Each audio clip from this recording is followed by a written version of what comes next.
Kak. Ada kado spesial mungkin dari anak kita.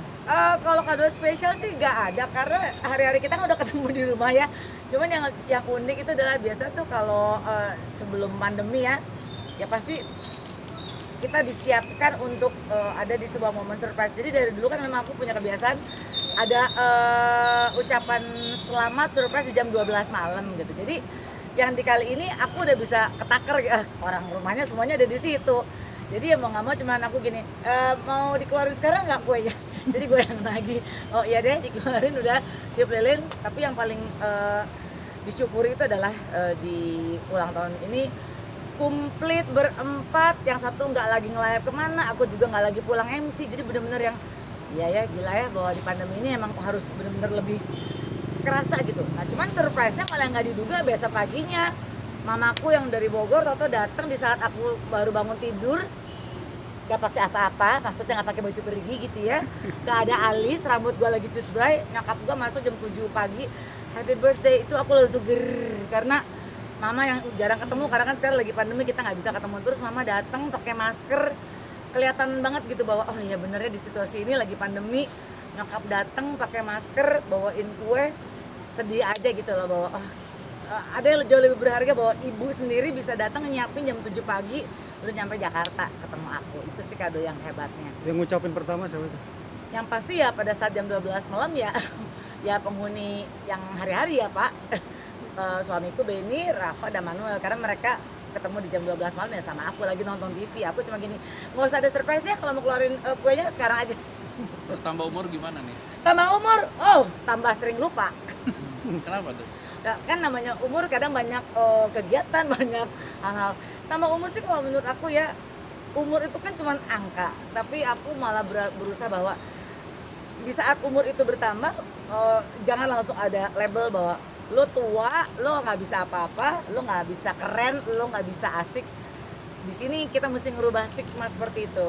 Tambah tua memang tambah ada wiron dan kerutan, tapi nggak perlu lo tutupin. Lo perlu botox, duit, nggak masalah kalau lo punya duit, ya kan? Jadi ya tambah umur itu adalah tambahnya lo harus lebih bisa nampilin, lo bisa seksi, lo bisa gaya, asal pas ya, lo tetap bisa update. Jadi dengan bertambah umur bukan berarti lo jadi redup, jadi oh kok gue tambah umur, jangan, lo harus lebih asik.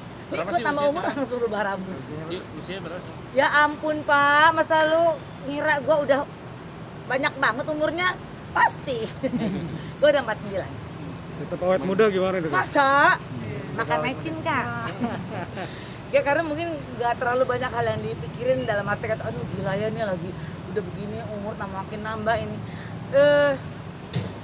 Gue menikmati hidup gue meskipun tetap ada pahit dan sedih. Bohong kalau di pandemi kita gak nangis. Bohong kalau di pandemi kita gak stres ngadepin anak-anak online ya. Bohong kalau di saat pandemi kita kehilangan kerjaan.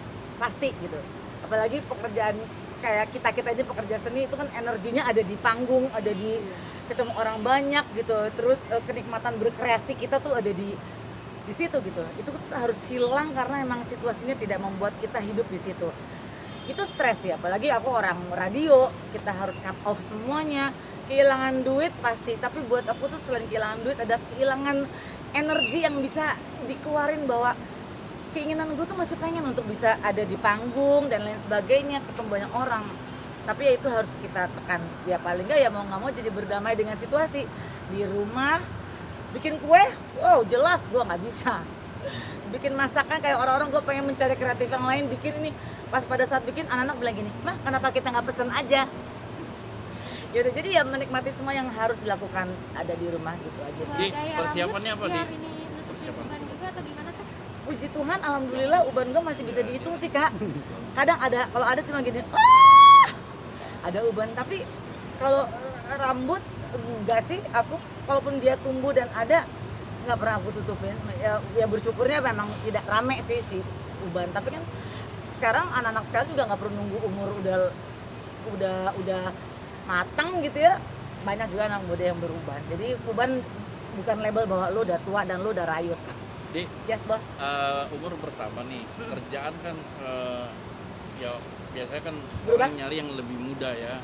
Gimana untuk persiapan mungkin Ada persiapan bisnis apa nggak sih di samping lo Kalau sebelum pensiun nih? ya sebelum, maksudnya gini, kalaupun misalnya pekerjaan sekarang regenerasi itu pasti ada ya, karena kan semua harus dinamis, ada perubahan, ada hal yang baru, itu justru harus, karena kalau kita cuma ngeliat stuck dia lagi kasihan sih orang-orang yang punya kemampuan yang nggak punya tempat gitu. Jadi ya kita sebagai para senior gitu ya, ngelihat mereka tumbuh dan mulai punya posisi dan tempat untuk dimana mereka berkreasi dan berkreatif, it's okay gitu.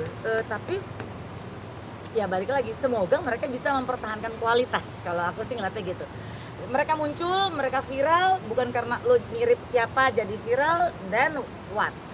Gitu. Mereka muncul terus karena berita heboh terus jadi artis, terus apa gitu. Paling nggak pada saat kita sudah punya kesempatan dan punya predikat sebagai selebriti, sebagai ini, kita bisa mempertanggungjawabkan sih status kita sebagai selebriti yang seperti apa, kualitasnya sih. Gitu. Tapi kepengen bikin sekolah nggak sih, sekolah apa? Kalau bikin sekolah public speaking segala macam, kalau aku melihat sudah begitu banyaknya tempat-tempat teman-teman sendiri yang memberikan kesempatan orang untuk belajar public speaking. Kalau aku mungkin akan lebih senang untuk siapa yang mau ngajak kolaborasi untuk sharing public speaking, aku akan lebih senang begitu dibanding kalau punya sekolah tanggung jawab saya besar Pak. Nanti ekspektasi orang masuk public speaking pengen jadi artis, enggak, karena aku enggak pengen menjadikan artis, tapi mengajak mereka untuk bisa berbicara di depan umum, public speaking, ngajak sharing, mau lewat video, lewat apa, aku oke. Tapi kalau buka sekolah sih enggak Pak, cari gedungnya juga sewanya mahal sekarang. Tapi karir lu udah berapa tahun sih menjadi yang ini? Aku mulai siaran radio itu tahun 97. Jadi awal karir pertama kan memang dari siaran radio, terus akhirnya punya program di Indosiar sekian tahun, terus ya puji Tuhan alhamdulillah ada prestasi yang bisa aku banggakan di rumah, meskipun anak sekarang udah nggak ngerti kali ya kalau piala kan ya. Kalau sekarang yang penting followernya banyak mungkin. Terus beberapa piala nominasi, bukan nominasi, piala pemenang Panasonic Awards ada ya lumayan sedikit lah Pak, cuman 5. Tapi itu adalah bukti bahwa gila ya, gue tuh ternyata kerjaan gue nggak cuma sekedar cari duit, tapi gue punya prestasi. Tapi kalau ngelihat anak-anak sekarang, ya mungkin penerus lu gimana? Anak-anak sekarang sih bahagia banget hidupnya. Dalam arti kata gini, mereka dengan mudahnya bisa membuat sebuah konten dan jadi viral, dapat duit. Anak-anak sekarang dengan mudahnya bersosialisasi dengan para brand, membuat sebuah konten jadi duit. Bersyukur banget sosial media itu udah jadi sebuah platform yang membuat mereka bisa berkembang. Mudah-mudahan itu bisa mereka pertahankan, itu aja sih. Karena kan kalau orang punya satu konten stabil, orang lihat, orang kiblatnya ke mereka gitu. Ya mudah-mudahan itu bisa berlanjut dan bisa di-maintain sehingga bisa memberikan manfaat yang baik buat orang-orang. Tapi lo bikin juga kayak gitu sama? Kehidupan hari-hari gue sih nggak terlalu harus bisa memberikan konten apapun juga ya, tapi melihat dan menikmati mereka udah cukup, malah memberikan inputan yang bagus buat gue pribadi gitu. Oh ya ada info ini, oh ternyata begini, ada info ini ternyata begini. Paling kalaupun misalnya ada hal yang bisa aku lakuin adalah di YouTube-nya aku nggak bisa, belum siap jadi Atta Halilintar gue belum. Di YouTube-nya aku isinya memang hanya kestabilan seorang Indy Barens untuk bisa berinteraksi dengan keluarga, terus mengajak ngobrol dengan orang-orang yang mungkin dia nobody tapi ternyata bisa jadi somebody gitu. Jadi ya disitulah info yang bisa aku berikan dari orang yang nggak bisa bikin serum tanaman, terus ternyata dia bisa jadi sukses. Serum tanamannya itu bisa buat dia jadi pengusaha hebat gitu. Jadi yang mungkin bisa kena ke dalam keseharian orang-orang. Ini kemarin bersama keluarga ikut ke car camping ya? Iya, aku thank you bos, lo hebat banget sih, wartawan senior, edan. Waktu itu aku ke Ciwidey, ke Ranca Bali, kan waktu pas kemarin kan anak-anak juga benak ya di rumah mulu ya. Pas hari kita ada waktu bilang yuk kita cari yang outdoor. Cuman aku memang selalu bilang sama anak-anak kalau kita liburan jangan yang, aku nggak mau yang luxurious karena anak-anak manja dengan fasilitas, kan mereka nggak bisa lihat hal yang bisa di bawah mereka. Jadi ya pada saat kita camping, bukan camping ya, glamping di sana, terus kepikiran aja gitu, anakku yang manual biasanya punya ide mah aku pengen car camping. What? Car camping ngapain? Ya jadi aku stay-nya di mobil. Oh, kalau lu nggak ada nafas udara gimana? Terus akhirnya ya aku pura-pura tidur aja, yang ngurusin kakaknya sama bapaknya. Ya itu kayak car campingnya. Jadi glampingnya kita di sini, terus ada space parkir. Aku udah beli alas matras dalam mobil, pas segala macem. Ya anakku stay-nya nginepnya di mobil itu. Itu berapa hari kayaknya? 3 dari hari Senin sampai Rabu ya, 3 hari 2 malam. Yang menarik di car camping itu apa aja sih kalau gitu? Yang menarik adalah mereka jadi bisa punya pengalaman bahwa bermalam menginap di mobil bukan di hotel tapi lagi di outdoor gitu. Yang pasti ya aku udah sempat info kalau memang kamu mau car camping, kamu tahu bahwa kamu harus ada udara ya di situ ya. Kan double juga gue ngeceknya ini anak kacanya harus dibuka sekian, terus nggak boleh pegang apapun juga, jangan nyalain AC, jangan apa. Itu jadi tanda bahwa mereka bisa buat diajak tanggung jawab, terutama anakku Manuel yang baru umur 11 tahun. Dia yang sangat pengen banget untuk bisa ikutan di car camping itu. Ntar lupa, Mbak Karen, Mbak Ker, tolong punten, maaf. Ini sekalian. Apa aja yang didapetin? Yang didapatnya experience-nya bahwa kita liburan tapi nggak di hotel.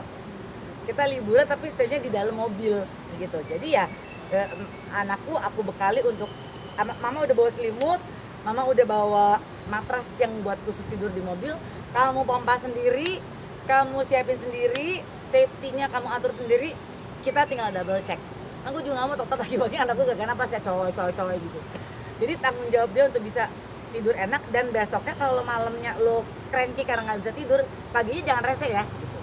Karena kita lagi liburan, jadi kalau kamu tahu tidur dalam mobil itu kan nggak nyaman, tapi kan pengen coba experience-nya kan di udara dingin, kamu pengen car camping. Kalau tidurnya nggak nyaman, janji besok paginya nggak cranky karena itu yang kamu mau. Oke. Pencarian tempatnya dari siapa? Kebetulan Ranca Bali itu memang kali kedua kita ke sana. Jadi tahun lalu kita udah ke sana, cuman sebelumnya ke Ranca Upas dulu. Kita yang benar-benar bikin tenda camping yang view-nya tuh ke bukit gitu. Dari situ, dari Ranca Upas baru kita ke Kawah Putih, ke segala macam, baru ke glamping Ranca Bali. Nah itu tahun lalu. Nah tahun ini aku pengen ke sana karena pengen nyoba yang saat kabutnya lagi turun banget, lagi dingin, dan katanya kan tempat itu New Zealandnya Indonesia. Aku pengen tahu kayak apa nih New Zealandnya Indonesia.